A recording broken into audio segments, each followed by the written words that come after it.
રાજ્યભરમાં ગણેશ વિસર્જનને લઈને શ્રદ્ધાળુઓમાં ઉત્સાહ છે। સુરતમાં વહેલી સવારથી ભક્તો બાપાને વિદાય આપી રહ્યા છે। સુરતમાં 80,000 જેટલી ગણેશજીની મૂર્તિઓનું વિસર્જન થઈ ચૂક્યું છે।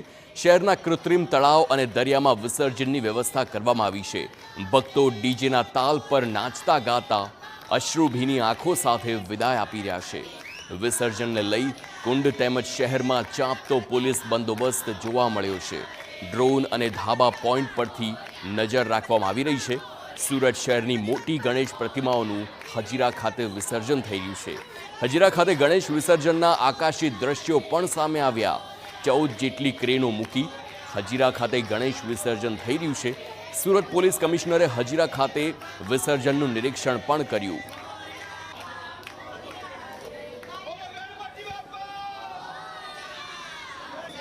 સુરત શહેરની અંદર કોઈ પણ તહેવાર હોય છે તેની ધૂમધામથી ઉજવણી કરવામાં આવતી હોય છે।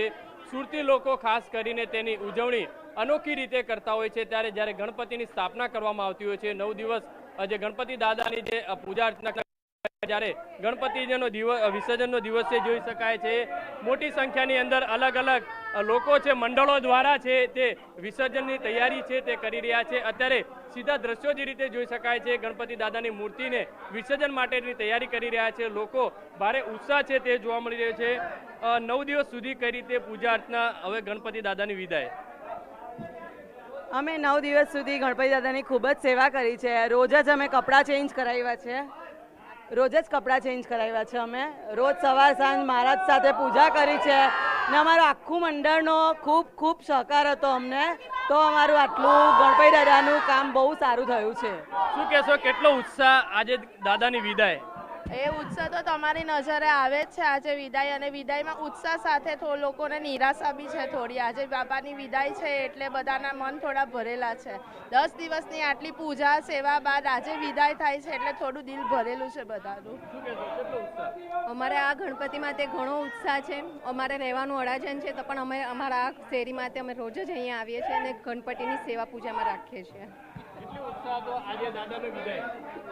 દાદાની વિદાય આજે 10 દિવસની સેવા પૂજા અર્ચના બધું કર્યું, પણ આજે વિદાય સમારંભમાં આજે બાપાનો ઉત્સાહ એકદમ જ જોરમાં છે અમારો। જે રીતે ખાસ કરીને જોઈ શકાય છે લોકોમાં એક ઉત્સાહ છે તે જોવા મળી રહ્યો છે।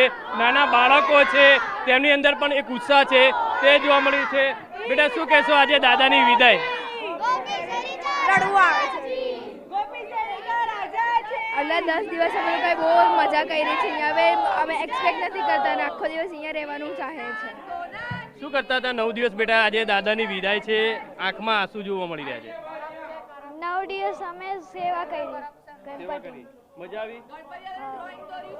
જે રીતે જોઈ શકાય છે જે મૂર્તિઓની જે સ્થાપના કરી છે ત્યારે અલગ અલગ મંડળો દ્વારા આજે વિધિવત જે છે તેની પૂજા અર્ચના કરી અને આ તેને વિદાય છે તે આપી રહ્યા છે। સુરત શહેરની અંદર 80,000 થી વધુ નાની મોટી જે મૂર્તિ છે તેની સ્થાપના થઈ હતી અને અલગ અલગ જે કૃત્રિમ તળાવ છે અને જે મોટા ઓવારા જે બનાવ્યા છે તેની અંદર એક પછી એક જે મૂર્તિઓની વિસર્જન કરવાની સ્થિતિ છે તે જોવા મળી રહી છે।